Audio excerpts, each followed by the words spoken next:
गोपी कह रही है मैया अपने लाला को समझा लो, नहीं तो काउदना देख लेंगी हम जाकू। मैया बोली मेरे लाला ने कहा कियो? बोलो मैया तुम्हारो लाला चोरी करे। मैया बोली काय की चोरी करे? तुम्हारे रत्न चुरा लिए, तुम्हारी मणि चुरा ली, तुम्हारे गहने चुरा लिए। बोले नहीं नहीं नहीं नहीं। तो बोले मैया मक्खन की चोरी करे। मैया ने खूब सारी युक्ति बताई, तुम ऊंचे छींके पर रखे करो, तुम अंधेरे में रखे करो, तुम ऐसे छुपा के रख दे करो, तुम बड़े अंदर कमरान में रख दे करो, मेरो लाला ना आवे गो। तो एक गोपी कहती है बोले मैया चोरी ना करवे तो बढ़िया, तो तुम्हारो लाला चोरी कर जाए वो ठीक है। बोले क्यों? बोले तुम्हारे लाला को जा घर से माखन चोरी करवे को ना मिले ना, तो चूल्हा में धरे भये अग्नि के कोयलान को उठा के लावे और वह घर के बाहर ऐसे निशान बना जाए कि या घर ते मुंह को माखन नहीं मिलो है, यानी या घर ते मेरो पेट ना भरो, तो मैं भी पूरा प्रयास करूंगा कि या घर के हर सदस्य को पेट ना भरे। मैया बोली तो लाला ने कहा कियो? बोले मैया बस पूछो मत, मैंने जैसे तैसे अपनी मटकी बचाई ली, तुम्हारे छोरा थे सोई बाहर निकल के गयो। बोले अच्छा तेने मुंह को माखन खावे तो रोको, मैं तू को बताऊंगो। मैंने कि चल चल तू तो ऐसी बात बनाते ना, आज हम भूखे रहे गोपी ध्यान रहियो, कल तेरो पूरा घर भूखो सोवेगो, भूखो रहेगो। मैया बोली कहा कियो लाला ने? बोले मैया हम सवेरे उठते 5 बजे सुबह भोर में, वहां से पहले तुम्हारो लाला आ गयो घर पे, और जा चूल्हे में हम भोजन बनावे, अपनी धोती वोती उतार के वहीं पे बैठ के सब कर आयो और बनाते रहो भोजन। मैं हनादि निवास्तव, श्रीमद् भागवत में वर्णन है।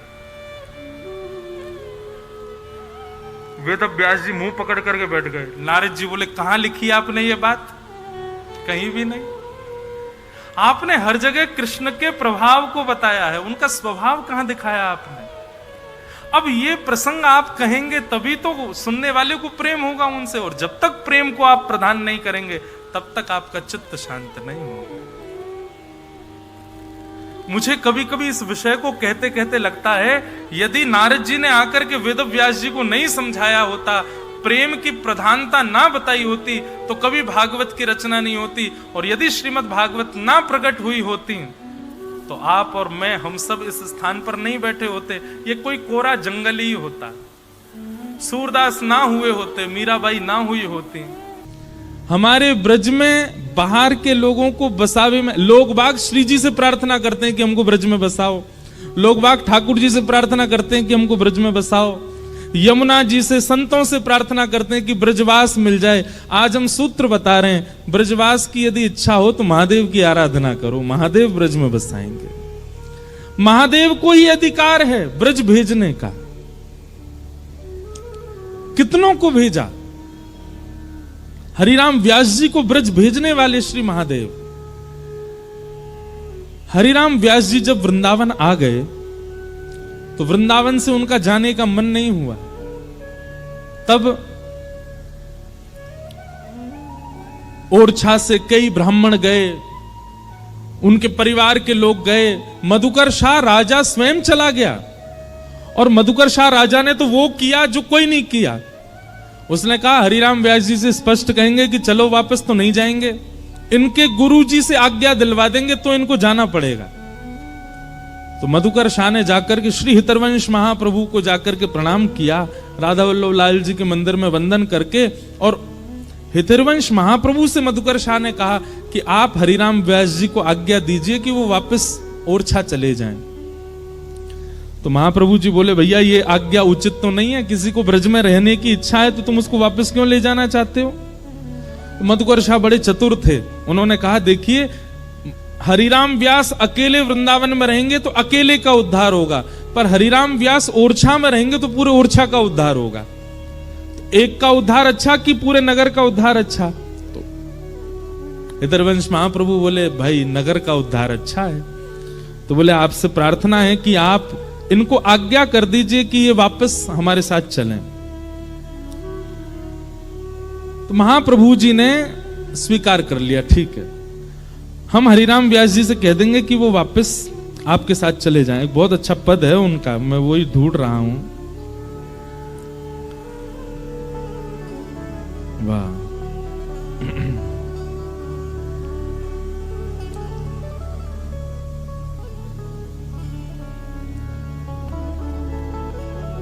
हितरवंश महाप्रभु जी ने यह विचार कर लिया कि आज हरिराम व्यास जी आएंगे तो हम उनको आज्ञा कर देंगे, तुम वृंदावन छोड़ करके वापस ओरछा चले जाओ। हरिराम व्यास जी यहां निधिवन में स्वामी श्री हरिदास जी को और बिहारी जी का दर्शन करके वापस आ रहे थे। उनके किसी मित्र ने बीच रास्ते में जाके कहा, बोले व्यास जी आज हितरवंश महाप्रभु के पास आप मत जाइएगा। बोले क्यों, गुरुदेव के पास क्यों नहीं जाएं? बोले क्योंकि आप गए तो वो सीधे आज्ञा करेंगे कि आप ओरछा चले जाओ, और उनकी आज्ञा आपको माननी पड़ेगी। क्यों, पूरा बात बता दी मधुकर शाह ने, आके उनसे कह दिया है आदि आदि बात। ये बात सुनते ही श्री हरिराम व्यास जी गिर पड़े पृथ्वी पर, और वृंदावन की रज को अपने तन से लगा करके, वहां के वृक्षों को अपने हृदय से लगा लगा करके खूब रोए, और रोते रोते वृंदावन से कहने लगे, हमने निश्चित ही कोई अपराध कर दिया होगा जिसके कारण वृंदावन हमको बाहर जाने के लिए आज्ञा कर रहा है। और हरिराम व्यास जी ने यह तक स्थिति कर ली कि महाराज काली पोतली, पूरे मुंह पे काजल लगा लिया, और कई लोग तो ऐसा कहते हैं कि काजल लगा के गधा पे बैठ गए और पूरे वृंदावन में घूमने लगे। ऐसी उनकी स्थिति हो गई कि वे अपने वश में नहीं थे। किसी ने पूछा, बोले व्यास जी ये मुंह पे काली पोत के आप इस प्रकार इस जानवर पे बैठ के क्यों घूम रहे हैं? तो हरिराम व्यास जी बोले, वृंदावन त्याग के जिसको जाना पड़ता है उसको ऐसे ही जाना चाहिए, क्योंकि सौभाग्य से मिलता है वृंदावन, और कोई वृंदावन छोड़ रहा है तो उसकी स्थिति तो यही होनी चाहिए कि वो किसी को मुंह ना दिखावे, वो ऐसे वाहन पे बैठ के ही डोले। ऐसे विचलित से हो गए हरिराम व्यास जी।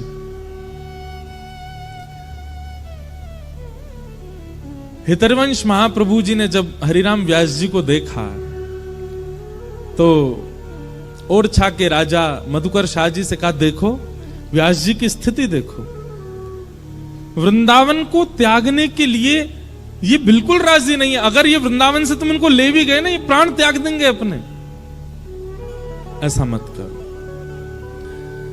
मधुकर शाह जी तब वापस लौट गए, और मधुकर शाह जी ने कहा कि भाई हरिराम व्यास जी को अब इनका परिवार ही ला सकता है, तो फिर परिवार भेजा। अब परिवार के लोग जैसे वृंदावन में आए तो हरिराम व्यास जी वृंदावन में रहते थे, आनंद करते थे।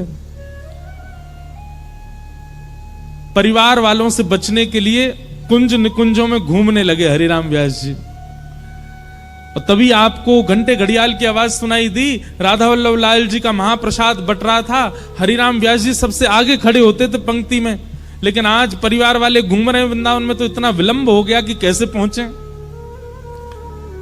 अवसर पाकर के हरिराम व्यास जी दौड़े राधा वल्लभ जी के मंदिर की ओर। तब तक प्रसादी बट चुकी थी सब में। हरिराम व्यास जी जब तक पहुंचे सब में बट चुकी थी। अब हरिराम व्यास जी बोले, आज तो हमारा नियम टूट गया, हमको प्रसादी मिली नहीं ठाकुर जी की। तभी वहां झाड़ू लगाने वाली कढ़ी पकौड़ी आदि सब पा रही थी। हरिराम व्यास जी गए और उसके आगे हाथ पसार के खड़े हो गए, बोले बहन आज मुझे प्रसाद नहीं मिला, आप अपने पात्र में से कुछ प्रसादी मुझको दे दो। अब यहां हरिराम व्यास जी उस मेहतरानी के आगे हाथ पसार के बैठे थे, इतने में ही उनका परिवार वाले सब वहीं आ गए, और वो दूर से हरिराम व्यास जी को देख रहे थे। और सब घर के लोग बोले, अरे राम राम राम, देखो ये व्यास जी क्या कर रहे हैं, इतने विप्र कुल के, इतने ऊंचे कुल के, इतने विद्वान हरिराम व्यास जी वृंदावन आके पागल हो गए, एक मेहतरानी के आगे हाथ पसार रहे हैं। मेहतरानी बोले कि मेरे यहां का प्रसाद आप ले नहीं सकते, मेरे हाथ का छुबा आप नहीं पा सकते नाथ। हरिराम व्यास जी बोले क्यों? बोले क्योंकि मैं मेहतरानी हूं, झाड़ू पोंछा लगाना मेरा काम है, आप मेरे हाथ का स्पर्श किया प्रसाद नहीं पा सकते। हरिराम व्यास जी बोले, अरे प्रसाद मेरे हाथ में आवे चाहे तेरे हाथ में आवे, पर वो प्रसाद हमेशा प्रसाद ही कहलावे। प्रसाद जब भेद ना करे कि मैं विद्वान के हाथ में जा रहा हूं कि मैं मेहतरानी के हाथ में जा रहा हूं, तो फिर मैं और तू इतना भेद क्यों मान रहे हैं? प्रसाद तो प्रसाद है, वो ये ना देखे कि मैं कौन के हाथ में हूं, चल जल्दी कर अब मुंह को दे दे। और इतने में मेहतरानी ने कढ़ी पकौड़ी हरिराम व्यास जी को दी और हरिराम व्यास जी तुरंत पा गए। अब इस दृश्य को देख करके व्यास जी के परिवार के लोग बोले ये अब हमारे किसी काम के नहीं है, जो पागल हो चुके हैं। हमने सुना था कुछ दिन पहले गधा पे डोल रहे थे, मुंह पे काली पोत ली थी, और आज बताओ इनको ये विचार नहीं कि किसके हाथ का पाना चाहिए, मेहतरानी के हाथ की पकौड़ी खा गए। परिवार वाले आए तो थे व्यास जी को ले जाने, पर स्थिति देख करके व्यास जी को ही छोड़ के चले गए, बोले अब हमारे किसी काम के नहीं है। तब हरिराम व्यास जी ने ये कुछ पंक्ति गाई, ध्यान से सुनिएगा, वृंदावन से प्रीति करने वाले बहुत ध्यान से सुनना। व्यास मिठाई विप्र की तामे लागे आग, वृंदावन के स्वपच को झूठन खइए माग। वृंदावन के स्वपच को रहिए सेवक होए, तासों भेद न कीजिए पीजे पद रज धोए। व्यास कुलीन निकोटि मिल पंडित लाख 25, स्वपच भक्त की पनही तुले न तिनके शीश। व्यास स्वपच बहुतरी गए एक नाम लवलीन, चढ़े नाभ अभिमान की बूढ़े बहुत कुलीन। यहां पर श्री व्यास जी ने जात पात की सारी बातों को एक किनारे कर दिया और कहा भैया हरि जात पात पूछे नहीं को, हरि को भजे सो हरि को हो।